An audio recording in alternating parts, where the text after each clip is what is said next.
हर लड़की के सपनों में एक दुनिया छुपी होती है, बस किसी को उस पर विश्वास करना होता है।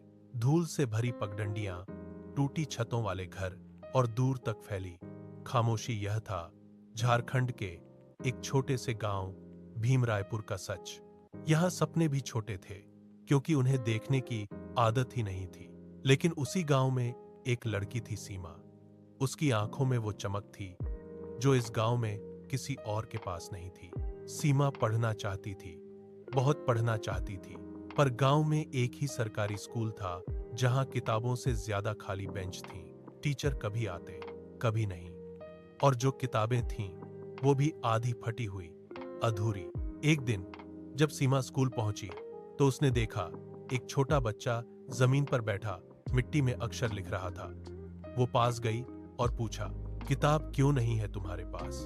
बच्चे ने मासूमियत से कहा, दीदी, किताब होती तो मैं भी बड़ा आदमी बन जाता। उसकी आंखों में वो अधूरा सपना सीमा के दिल में उतर गया। उस दिन सीमा को पहली बार एहसास हुआ, इस गांव की सबसे बड़ी जरूरत रोटी नहीं, किताबें हैं। उस रात वह सो नहीं पाई। वह सोचती रही, अगर स्कूल में किताबें नहीं हैं, तो क्या हम बिना स्कूल के भी पढ़ सकते हैं? और यहीं से जन्म हुआ एक विचार का, लाइब्रेरी विदाउट वॉल्स। एक ऐसी लाइब्रेरी जिसकी कोई दीवार नहीं होगी। अगले दिन सीमा ने गांव के एक पुराने पेड़ के नीचे चटाई बिछाई, घर से अपनी 2-3 किताबें लाई और बच्चों को बुलाया। पहले दिन सिर्फ 3 बच्चे आए, दूसरे दिन 5, तीसरे दिन 10। सीमा उन्हें पढ़ाने लगी कहानी, कविता, अक्षर, गिनती, और धीरे धीरे उस पेड़ के नीचे हंसी गूंजने लगी। पर समस्या अभी भी वही थी, किताबें बहुत कम थीं। सीमा ने शहर जाने का फैसला किया।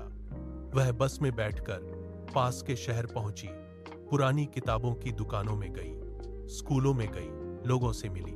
क्या आप पुरानी किताबें दान कर सकते हैं? कई लोग हंस दिए, कुछ ने मना कर दिया, कुछ ने कहा, इन सब से क्या बदल जाएगा? हर ना के साथ सीमा का दिल टूटता, पर हर बार वह खुद को संभाल लेती। आखिरकार एक बुजुर्ग शिक्षक ने उसे कुछ किताबें दी। बेटी, मैं तो रिटायर हो गया, पर अगर ये किताबें किसी के काम आ जाएं, तो इससे बड़ी खुशी क्या होगी? सीमा की आंखों में आंसू आ गए। वह उन किताबों को अपने बैग में भरकर गांव लौटी जैसे कोई खजाना लेकर आ रही हो। धीरे धीरे उसकी लाइब्रेरी बढ़ने लगी, लोग जुड़ने लगे। सोशल मीडिया पर किसी ने उसकी तस्वीर डाल दी और देखते ही देखते देश भर से किताबें आने लगीं। अब उस पेड़ के नीचे सिर्फ चटाई नहीं थी, वह एक सपनों की जगह बन चुकी थी। बच्चे अब सिर्फ पढ़ नहीं रहे थे, वे सपने देख रहे थे। कोई डॉक्टर बनना चाहता था, कोई टीचर, कोई पुलिस ऑफिसर, लेकिन असली परीक्षा अभी बाकी थी। एक दिन गांव के कुछ लोगों ने विरोध शुरू कर दिया। लड़कियों को इतना पढ़ाने की क्या जरूरत है? ये सब बेकार है, काम पर लगाओ इन्हें। सीमा के सामने सबसे बड़ी चुनौती खड़ी थी, समाज की सोच।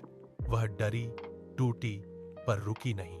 उसने गांव की महिलाओं को समझाया, बच्चों के माता पिता से बात की और धीरे धीरे उनका भरोसा जीत लिया। समय बीतता गया। एक दिन वही बच्चा जो मिट्टी में अक्षर लिखता था, अब जिले की परीक्षा में टॉप कर गया। पूरा गांव हैरान था।